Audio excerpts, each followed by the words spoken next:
All right, class, this is going to be the overview on UV mapping. Before I even go into what that means and how to start doing it, let's just talk about how we get materials on our object. We had a previous video, we talked about the, let's see, I've got this selected, so I should be able to go to my materials page. No, I'm still in it.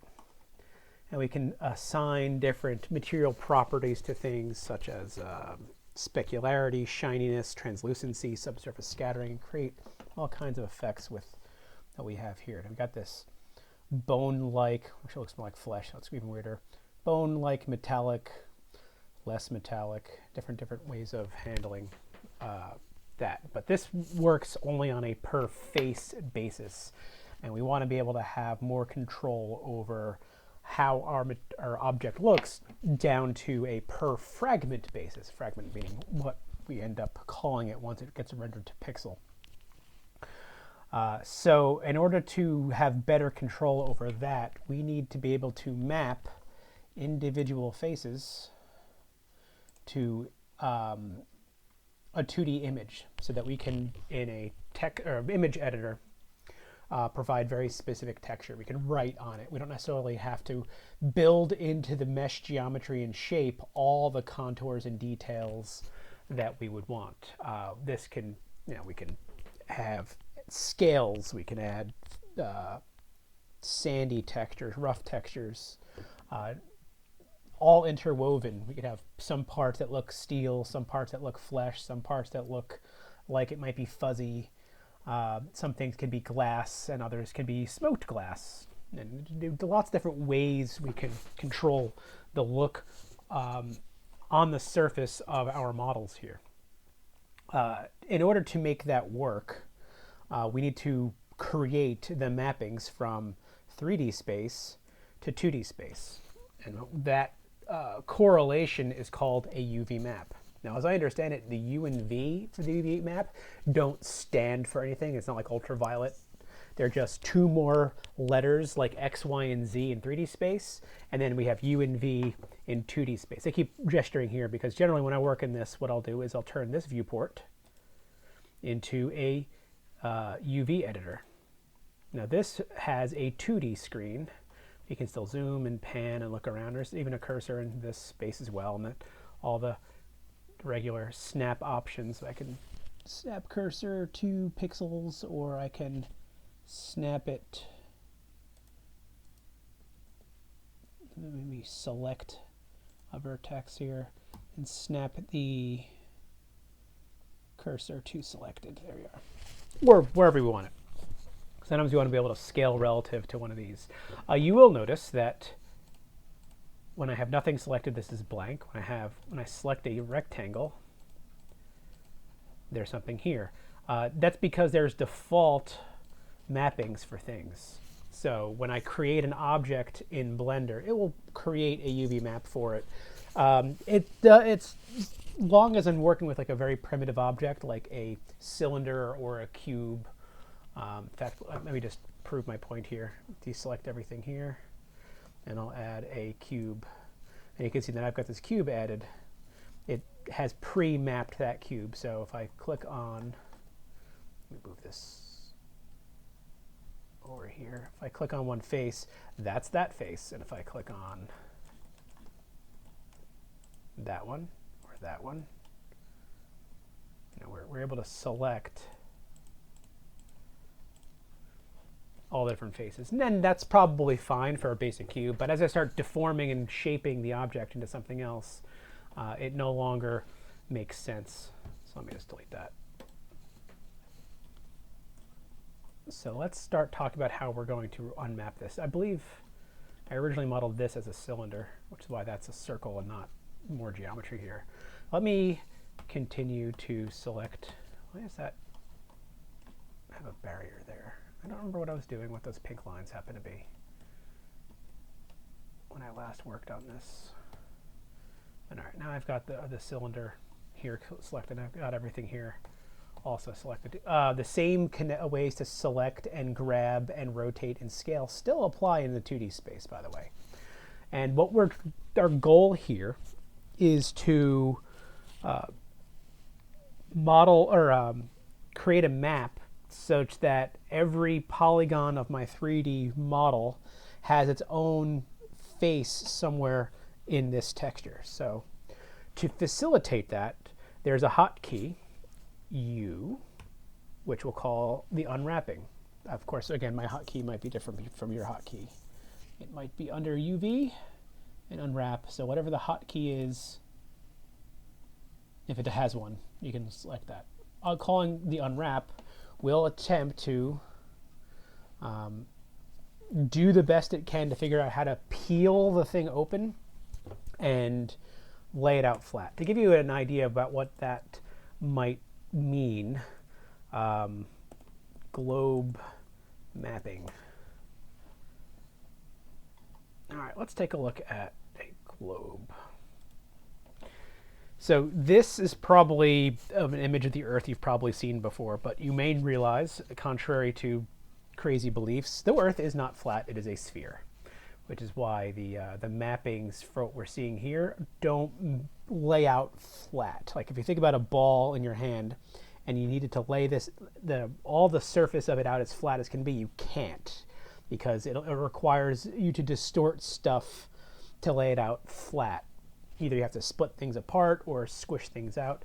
This is more like they cut the world in half down like the Pacific and then just tried to lay it out as flat as they could, and they just distorting the size of this. This is not an accurate representation of the size of the continents there. I mean, this one's probably better than some of the other mappings, but you may have seen, like I said, this one.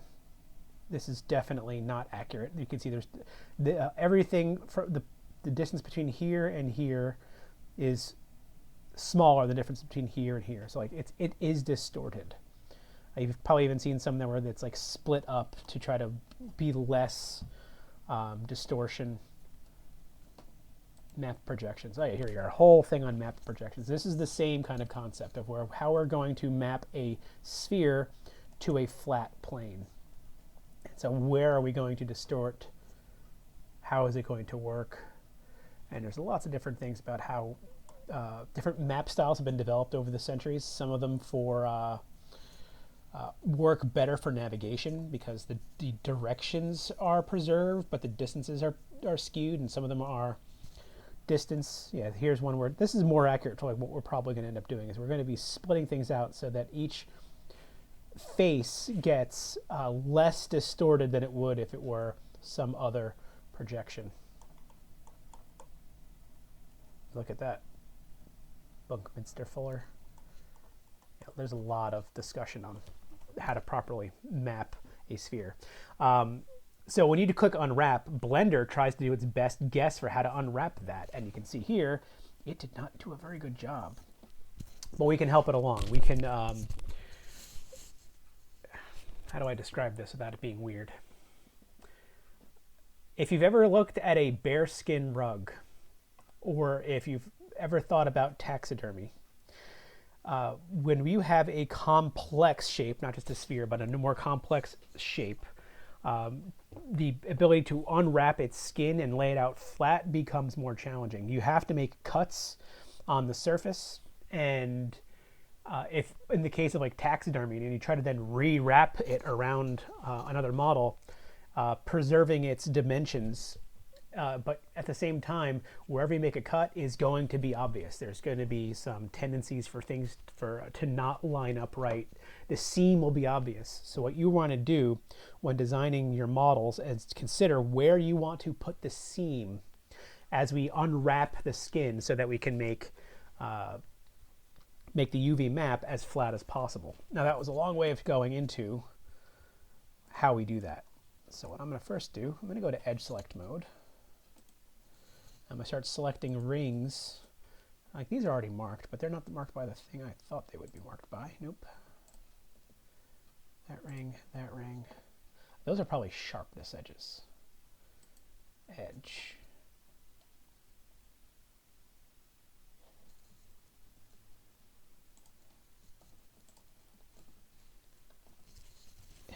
Edge. All right, so what I want to do is mark this as a seam. And now, with those, that's seam marked. Oh, I connect the whole thing. Take a look at it for a second underneath. Okay, that's hollow, so I don't have to worry about that seam. Now it's just this part of it. Let me try unwrapping again. It's better. It's still crap. It doesn't know how to do these cylinders right. So the cylinder itself doesn't really map very easily to the 2D space here. So what I want to do is mark that seam,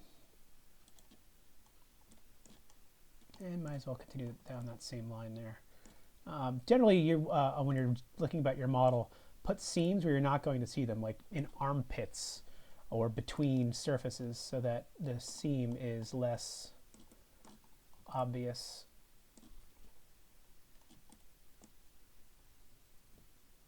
There we are. Control E, mark that seam.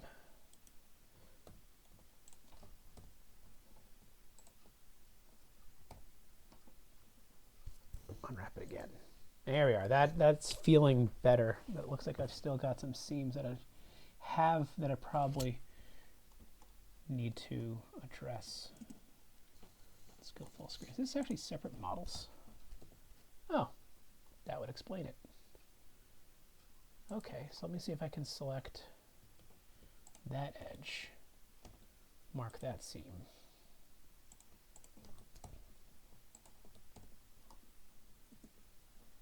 Unwrap it again. All right, that's much better. Although it probably is. That's good enough for now. Does look like something it wasn't selected though.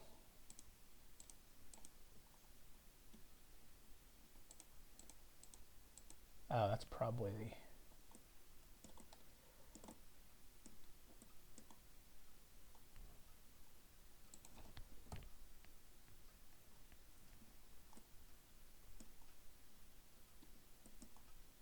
You'll notice that the seams are marked with a color here. I see. There's an extra loop here. Let me clear this seam. Oop. And select that seam.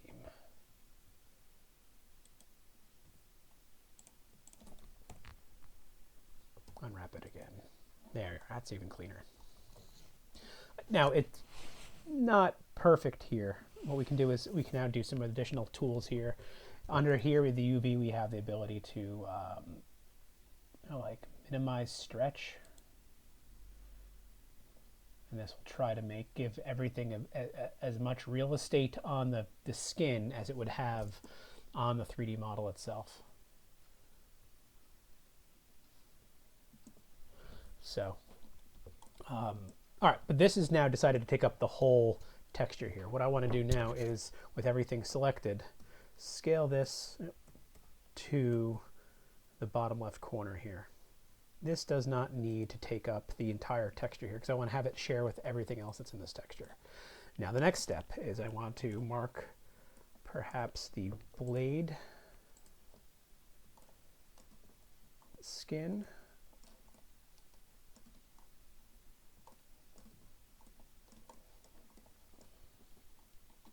Again, I'm in edge select mode, so I can I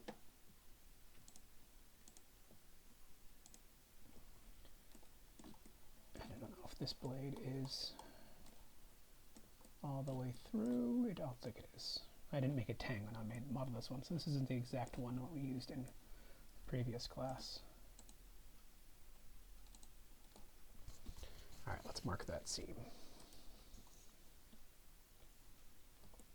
And now let's mark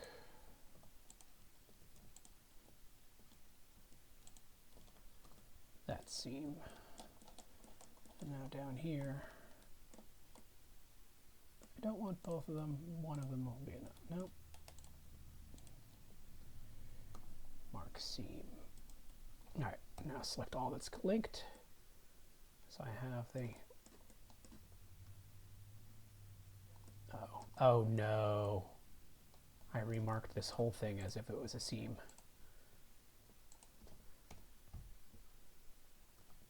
Clear those seams. Let's do that again.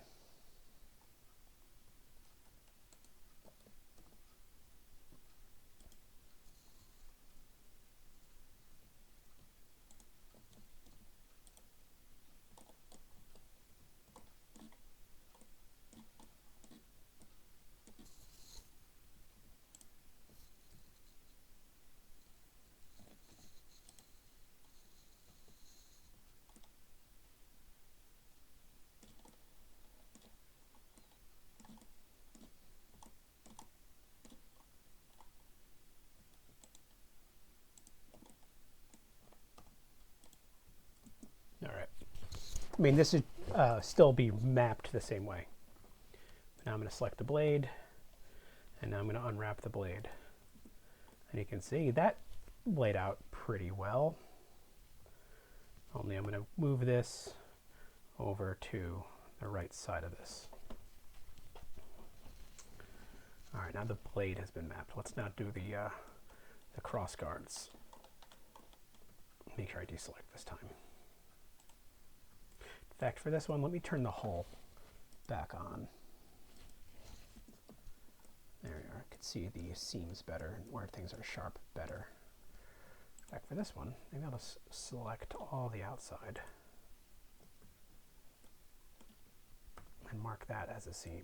These are basically flat, so I just want it front to back. Select them all, and now let's unwrap those. For this one, I'm going to again scale it in half, but move it up. So that's there.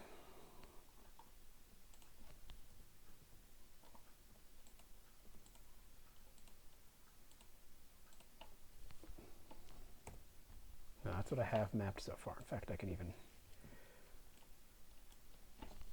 Control L, so linked. Maybe I will even relay this out a bit more to take up even less space.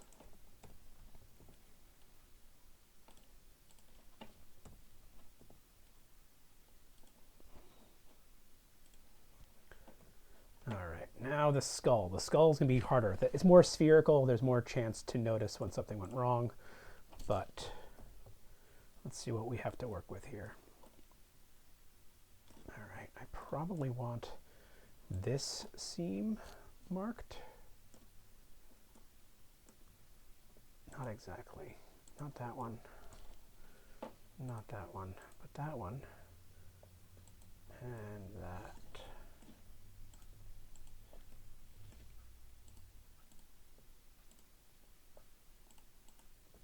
Control A, mark seam, maybe around the eye sockets. They did not completely go around. Mark those seams, and maybe around the nostrils as well. Because that's going to be hard. Like we could just cut this out, put it somewhere else for the sockets.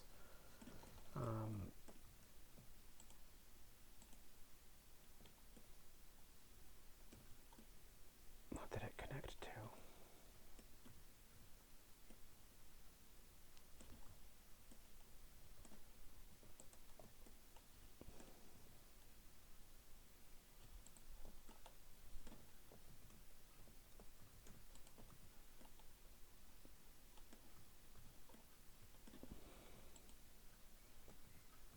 Nah, I don't want that cut.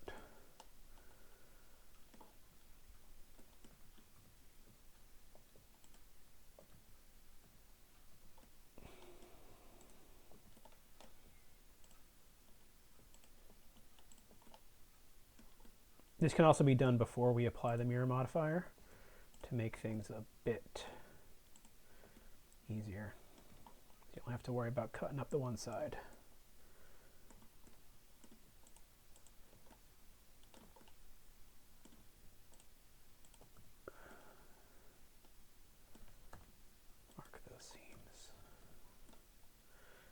that seems not going to be very helpful unless I can connect it to.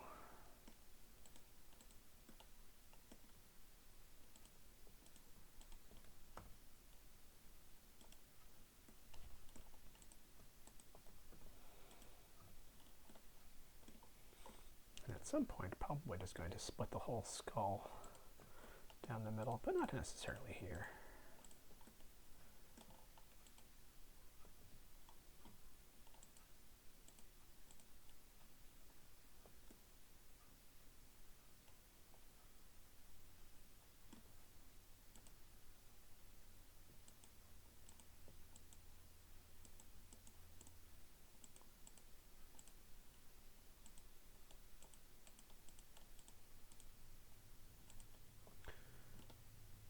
The process can be tedious.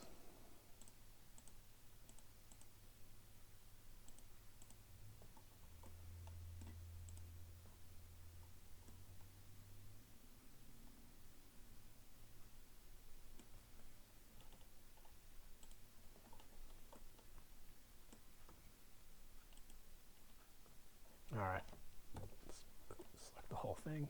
No, not you. Let's unwrap the skull.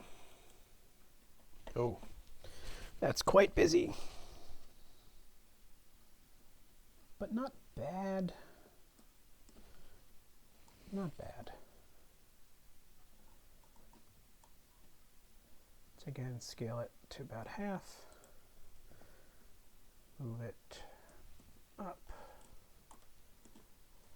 And let's select everything so I can see what we're working with here. I'm just going to scale from center. The skull is kind of important real estate here, so making sure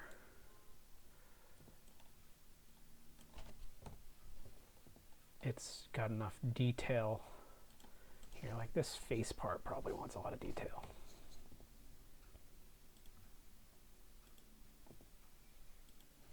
These are probably the sockets and things.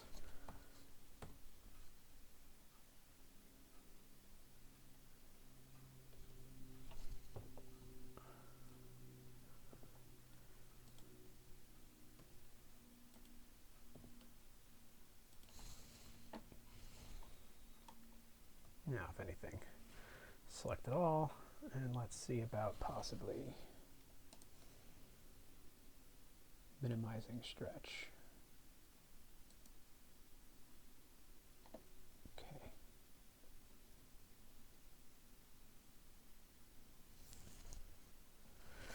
Cool, cool.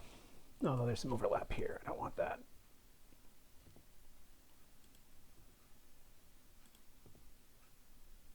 Now, you also probably want to make sure that you're giving each piece some real estate around it so there's no bleeding. So here, mathematically, the way the computer actually models this is in floating point space between 0 and 1.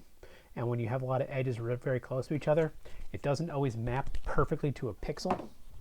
And those pixels can get, they can bleed into each other, and you can get some artifacts.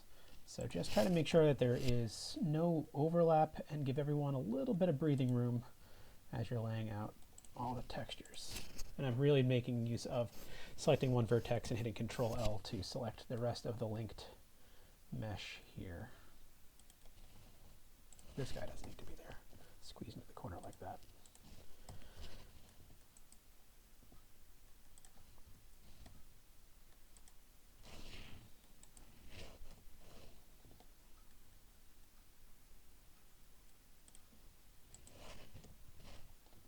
And then we're not going off the map here.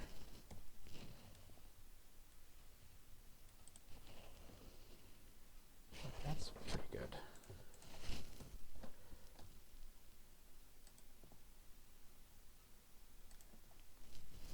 All right. Now we have the UV map. Don't forget to save your work.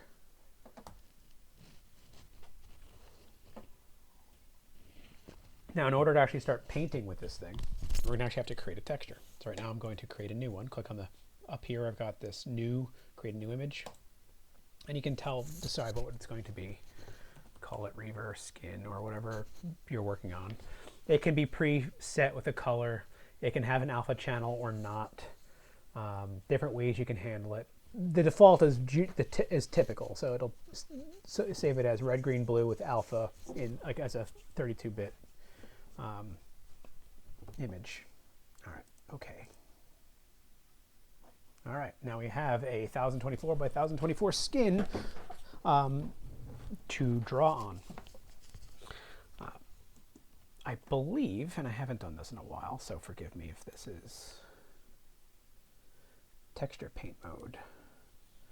I can actually start to paint on this thing right here. Let's see, let's change the color to silvery. And there we are. I don't know if this is going to work. I haven't done this in a very long time.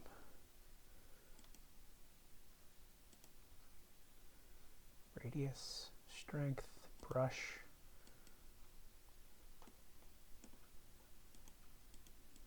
I have to select the texture.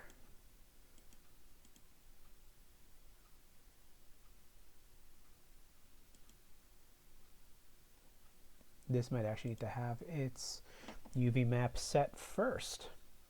So let's now talk about the node editor again. If I want to, actually, let's even leave texture paint. Let's come back to this later. Because I actually like to do most of my painting in an actually dedicated painting program like Photoshop or GIMP, and not in Blender, which is okay to get started, but doesn't have all the bells and whistles that you're probably going to be used to. Let's go and turn this window now into the node editor, or the shade editor.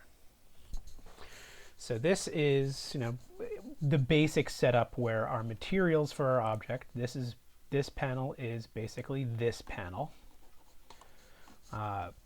Just saying, how we're going to, for any given color of all these materials, set everything up.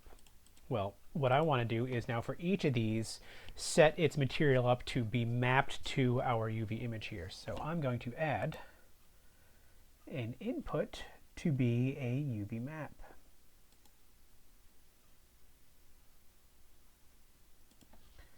And I'm going to add a texture that's going to be an image texture. And I'm going to select let's make this full screen, it's very hard to see. And we can zoom. The image texture here is going to be our Reaver Skin. I'm just going to leave that as is. And so now what we're going to do is the UV map is going to determine what our skin is. If I can connect this without it. There we are. So it's the Reaver Skin. The UV map of our object is going to affect the input of our actual skin. Later we can then make something where we map the skin back to the object. But for now, this was going to let us bake our materials to our texture to begin with. In order to do this, we actually have to change our renderer. So let me go to change my rendering engine to Cycles. Oh, and before I even go any further, I need to also apply this to each of the textures we've got so far. So I've got shiny metal. I can select these, copy, and then go to each material and just hit paste. And I can paste the exact same setup for each of the materials that I have set for this object. Don't forget to save, because things are going to crash, very likely. Now that I've got Cycles, I can scroll down here and I have an option called Bake. Oh, where'd it go? Bake. So this rendering engine allows us to do this process where we will sample in reverse the UV object. So given this pixel, it will be defined by which material, and that material will determine the color on that skin. Depending on how many features you want baked, this can take some serious time. But I'm going to make this bake type simple. I'm going to do just diffuse. So we're just going to take the diffuse color from materials and bake that to texture. Now this other thing down here, margin is important. This is going to say how many pixels buffer around our objects we're going to have. If we put our margin too high, we will increase our bleed. If we don't put a high enough margin, we'll also create bleed. So I think it defaults to like 2 pixels. And you can have the image be cleared before we begin anyway. I don't remember how if we do all these from, 6 different textures, if each one clears it. But I think we just clear it once, and then it starts applying all of it. And so the influence for the color, we're going to have the direct and then the color. And as the more features we start adding, the longer it's going to take to bake. Once we think we have the settings set, I'm going to save one more time, and then we click on the bake button. And now we wait, and we watch this little texture bake at the bottom fill up. And this can take quite some time. In fact, I'm just going to pause the video while this bakes. I just want to point out the timestamp change versus the texture bake is now at 1%. This is taking some time. Let me just hit escape and see what happens. Wow, it really did not do much of what we're talking about here. It only baked just a little bit of what was going on. We have subsurface scattering and stuff. The work is going to take a lot of time. Let me turn off the lighting calculations and try this again.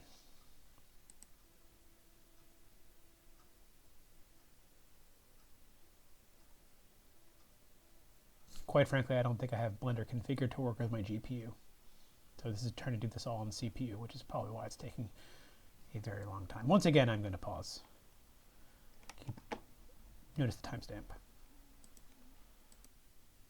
All right, I'm back. It's been a few minutes and I actually killed it early. I don't know what was taking so long, but if I turn off my selection here, it's just a flat color for each of the things. So there's no real texture here. If I did want to add the lighting, you can produce quite a lot of lighting. I do want to talk about some of the other features here. Because the point of this course isn't just here's how you make 3D models, but specifically here's how you make 3D models for purpose. So for a video game, for a VR thing, for a simulation, for a live application. And in order to cheat as much as we can, by cheating I mean to avoid having to process as much lighting calculations as possible on the fly, we can pre-bake a lot of things directly into our textures. So for instance, the lighting, which I turned off because it was taking forever, could have been baked into this texture. In addition, you take a look at some of the other things that we can bake into the texture. Shadows, which I probably wouldn't do for an object that would be in a game world, but if I was rendering the scene of a game world, I might want to bake all my shadows into it ahead of time, because shadow mapping, particularly if you're dealing with more than one light, can be extremely computationally intensive. Normals. So someone was asking about how we create engravings and other kind of physical writing, like embossing, texturing in such a way that we don't actually have to model it in geometry. Normal maps are a way to do that.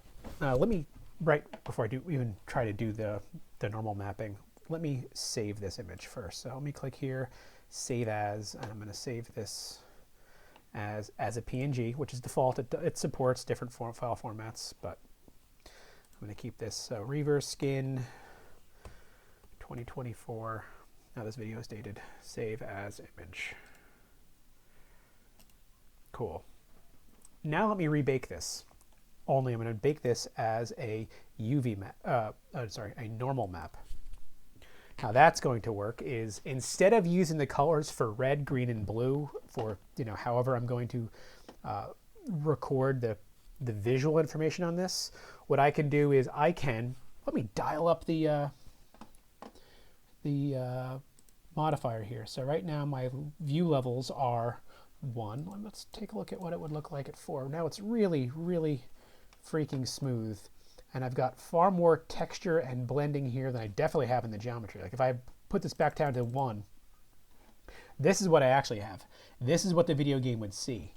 But I can fake it by dialing it up even further. And then what I can do in the bake category is I can bake the normal described now by this modifier. In theory, I could also add other textures and things to mess with my normals further. I can add cracks and rough surfaces and things, and I'm not right now, but in theory, I could. In fact, this is probably where I would add that. But I can now bake the normal map to this texture. This probably should happen faster since there's less lighting calculations. Although, I may have lied. Well, this is doing it. Let me take a look at my options here.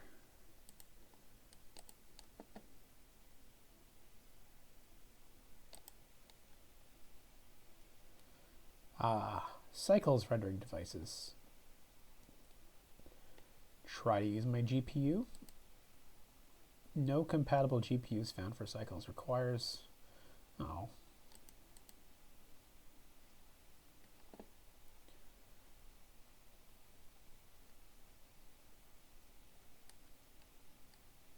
Well, if you've got a CUDA-enabled GPU, apparently you can turn it on, and it'll actually use a GPU.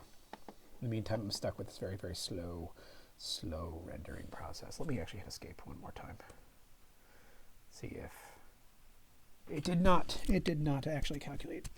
It just started to calculate it. But let's zoom in and we should take a look at it, because that my point here wasn't to make a UV map. My point is to explain how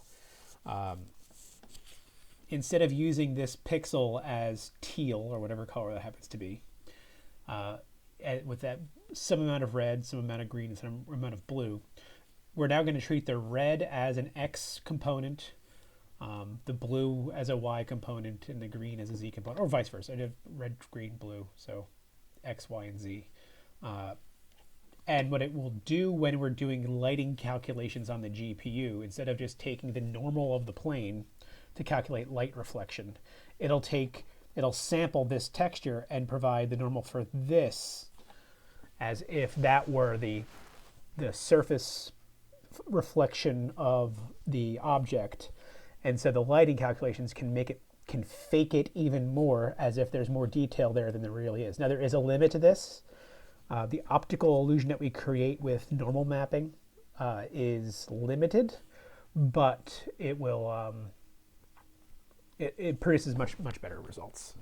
I will probably, after I make this video, bake a couple textures like this just to show you what they look like.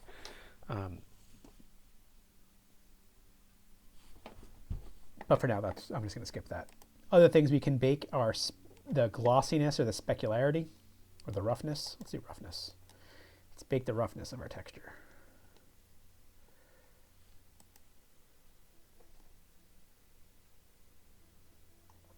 I want to hope I'm only rendering what I have selected and not everything else. Again, we're still doing a texture bake. Oh, it's going to take 2 hours? Or is that 2 minutes?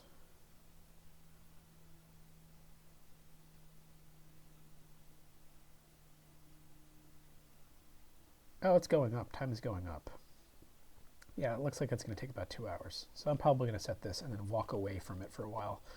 We're not going to actually calculate any of that. But see what that would produce. Give it.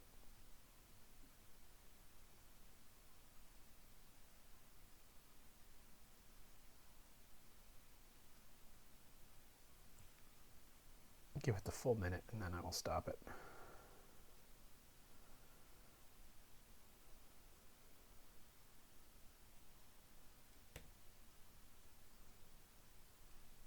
There we go.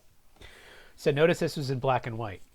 This is going to provide us the ability of describing the roughness of something between 0 and 1. The more rough something is, or the more shiny something is.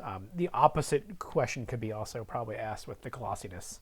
And when you make a model for an application, whatever features that engine supports. Like, if you think about like the modern Unreal Engine, it probably supports a wide range of layers that you can provide with a 3D model.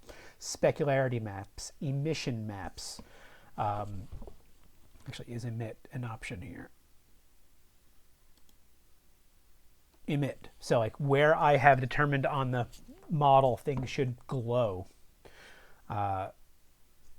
Where things should be glossy, where things should have shadows, where things should have ambient occlusion.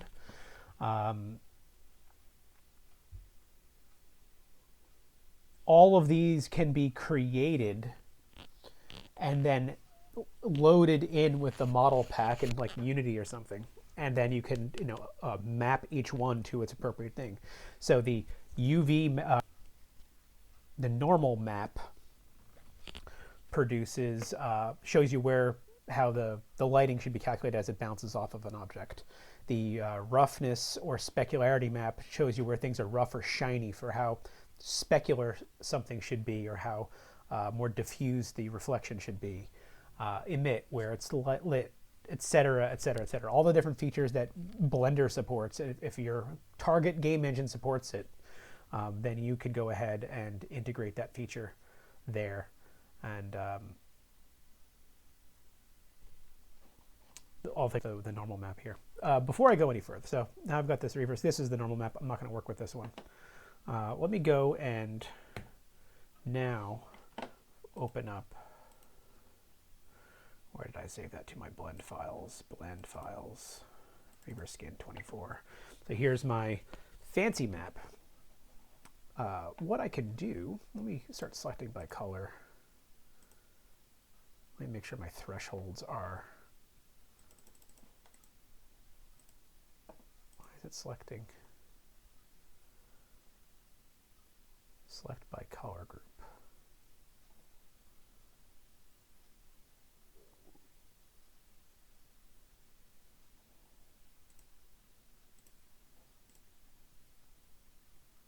The threshold apparently is extremely low. Maybe the threshold needs to be higher? No, it needs to be lower. This is weird.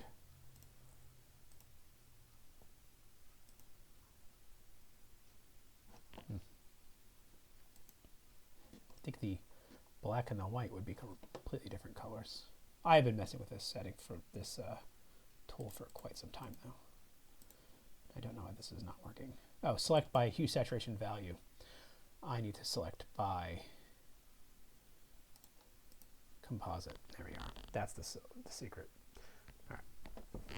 So let's say I can add this, fill this in as a pattern. Filters, blur, Gaussian blur. Okay. Let me select a brighter part of the color. Get this here, and size of my brush I can make a little larger. And I can even maybe lighten it up even a bit further. Let's say I want to top of the brow lighter, nose lighter, my teeth. I think that's my teeth. I don't know. Now let me select a darker color. Make it a little bit darker. And go back to painting. And the undersides of things we can make a little bit darker. And these are all sockets, they should all be darker. Oh, my opacity is too high. There we are, that's better. Keep some of the texture, but make it darker. Back of the skull. This is probably all stuff that should be dark. I'm guessing, I have no idea. Yeah, the blade. If I remember correctly, this had some texture on it here. Yeah. Let's make that cracked looking.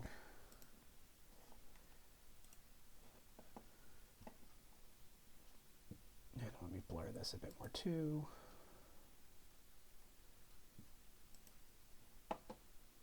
And with my brush, and maybe I'll take a different brush, more like a acrylic type of a thing. Make it lighter. Make it darker.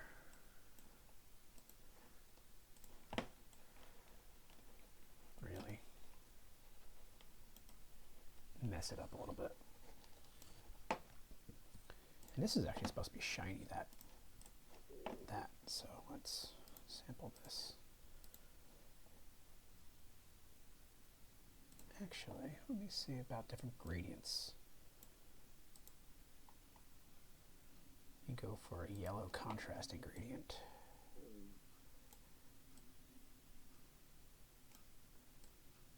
No, that's terrible.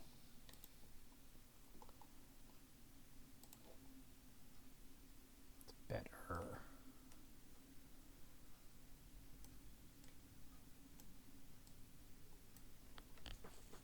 Cool. No, I'll just call it that. I just call it that. I'm pretty sure this whole thing was supposed to be that color as well.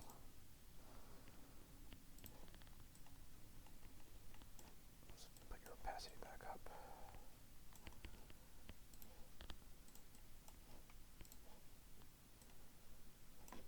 Good. Good. File overwrite the skin. Now let's go back to Blender and let's image reload. There we are. Now I've got the skin that I loaded earlier. Now let's see if I can now reverse the process. So let's see about making a new material. So let's go new material, brand new material. Only here I want to add a node.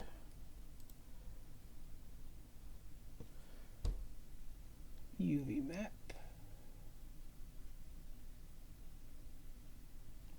Output.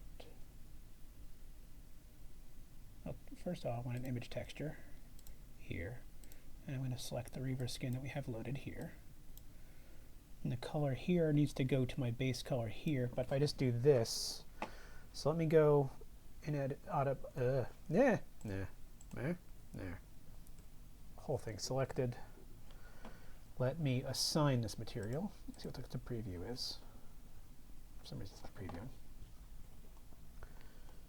And if I were to render this,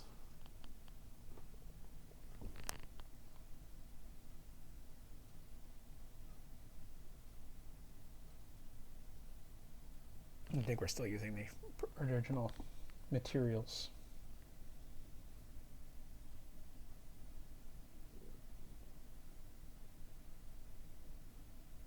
It certainly does take a while. Oh no, I think it actually is working. I think it is actually working with my UV map. Because there's a seam right down the center that wasn't there originally. Hey, it worked! Huzzah!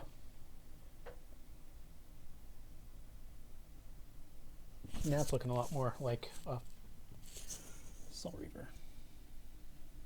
Cool. All right, this video has already gone very long, even with me pausing it. So let me end this one here. You now have a new tool to add to your prop. Going to cover one more thing, hopefully today, if I have the time, and then we will call that for this week. And the other one's going to come with another exercise, so that'll be fun. All right, thanks for watching.